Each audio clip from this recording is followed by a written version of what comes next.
Combattante, combattant. Résistante, résistant.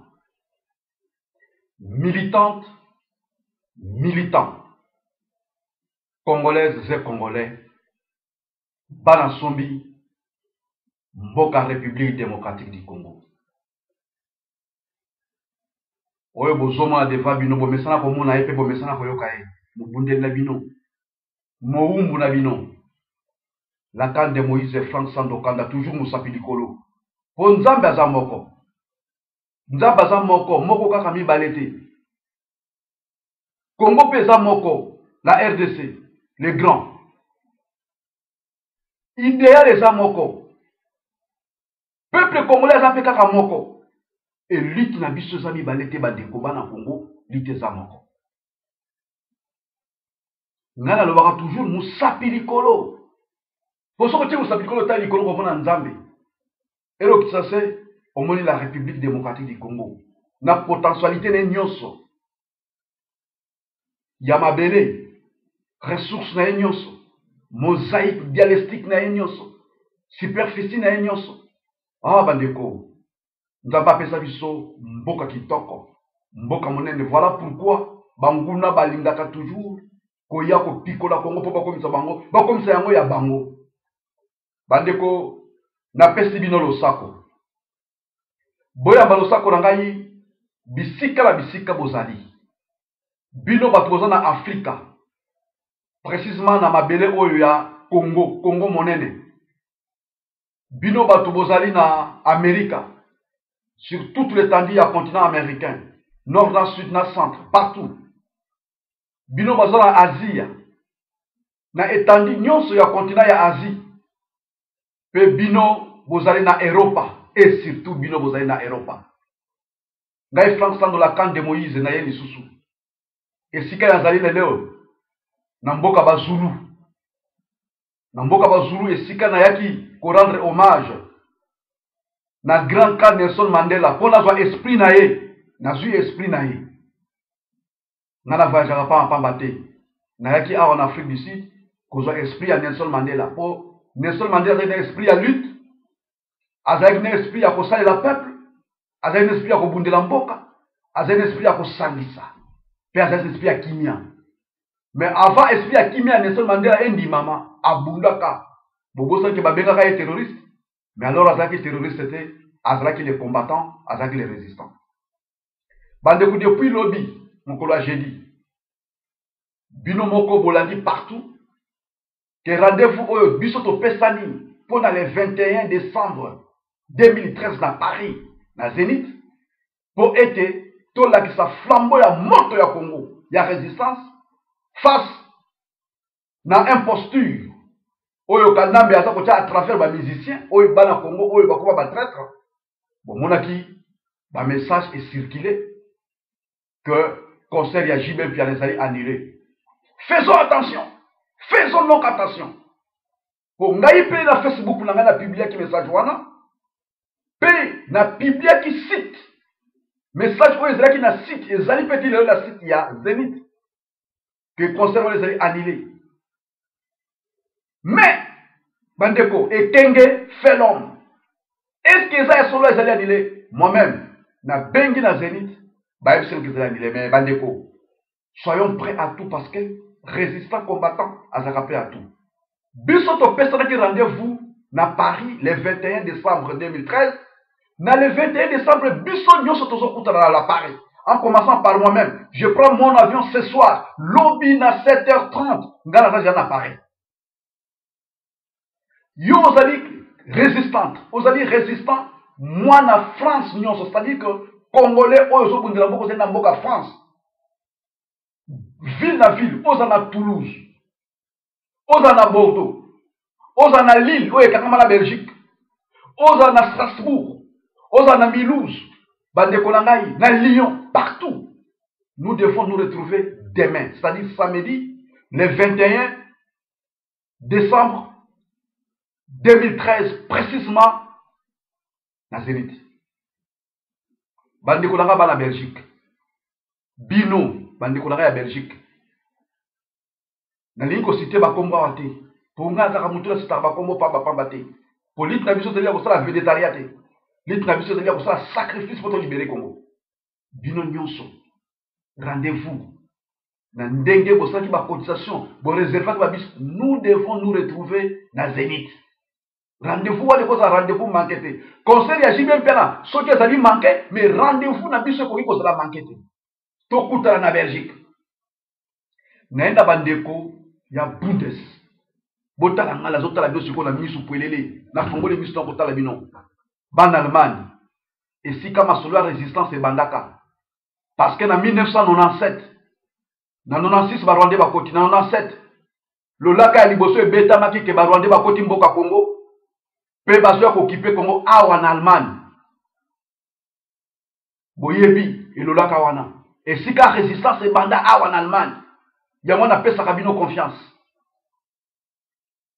Ochudi César Ochudi Owamba na mboka Festa est-ce que ozobosa Mbati le bourgmestre na mboka Festa est-ce que ozobosa Dieu donné na ebité lelo na yoki ozakra na default est-ce que ozobosa Yuyu Lundiki Salamboka Aren ex la chapelle est-ce que ozobosa Mbuta Joe na Münster est-ce que ozobosa Mbuta Jimbo na Aken ex la chapelle est-ce que ozobosa Bienvenue et Yengola est-ce que ozobosa Boza ebele combat o ebandaka na Allemagne résistance bana na Allemagne alors biso tout bana Bundesrepublik Deutschland eza ngai ya bino Frank Sandokanda oui, les fidèles des fidèles. L'homme qui fait parler les babas. L'homme qui donne la tempête.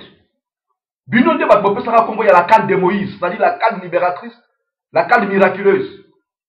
Bisonyo Sobana Bundes. Nalobi bien Bundes, Allemagne. Toujours kouta na Paris. Bozo ba voiture na bino.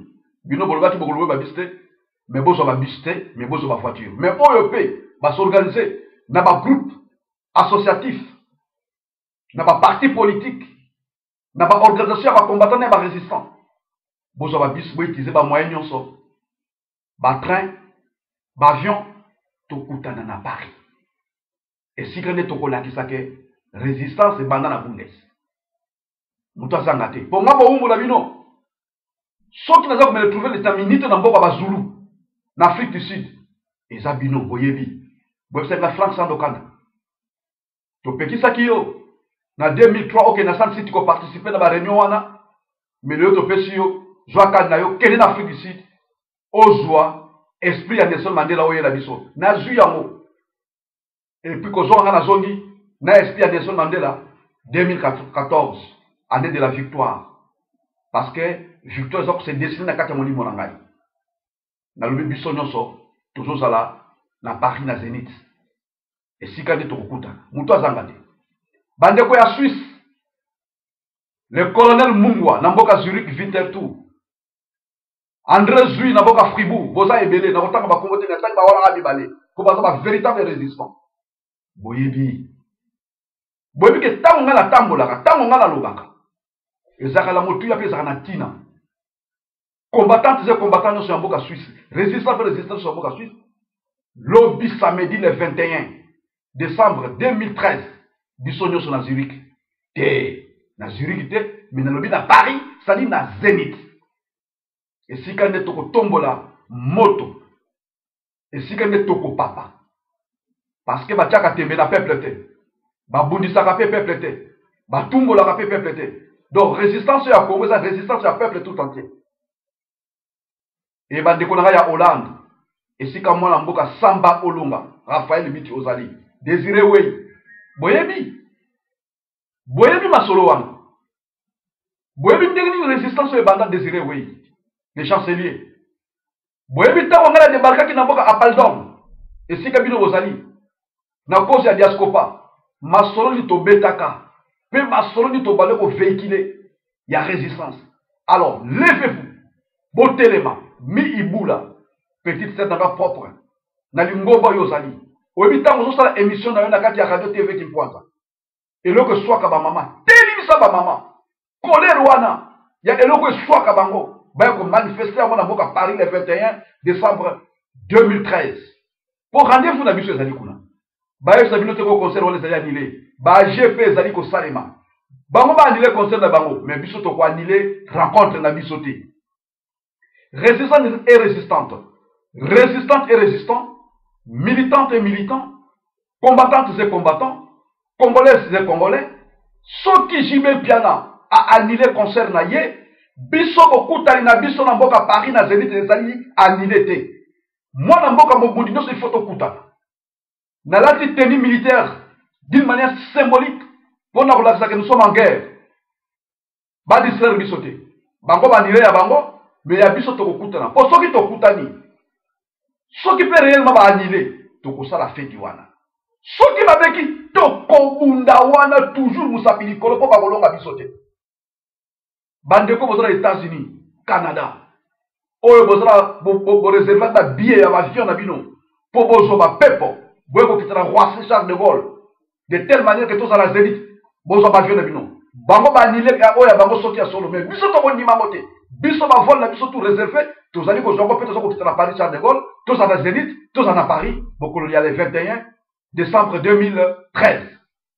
pour rendez-vous na biso ezali rendez-vous manqué te oyo ya bango ezali manqué parce que toyebisaki bango et soki mpe bazosala baje biso tozwa baje na bango te wana nde bango baratise ya bango mais ya biso ekoki korupe te bana mboka Australie boza motika à l'extrême mais mpo na komba oyo distance ezalaka te bozwa bapepo boya tokutana na Paris mkola lobi bandeko na ngai naseki baoyo tokutana bino na kati ya mboka Afrika du Sud bino oyo nazali na biso oyo la Pretoria lelo nazali bino na Jobu esika nazozwa pepo na nga mpo nga nakita d'abord je vous remercie de m'avoir accueilli naboyaki bilili na nga bolakisa ngo mpo nga nayaki masolo te ya koya kosala vétéran lokola basusu bazalaka bakomi na mboka ya bitumba ayaki mission ya secret akomi wana kolakisa bayi te. Et si moi je parle maintenant c'est pour le combat, c'est pour la résistance nalobi bino ba oyo boreservaki babiye na bino oyo rendez-vous na biso epesami na Paris na Zénith tozokuta na lobi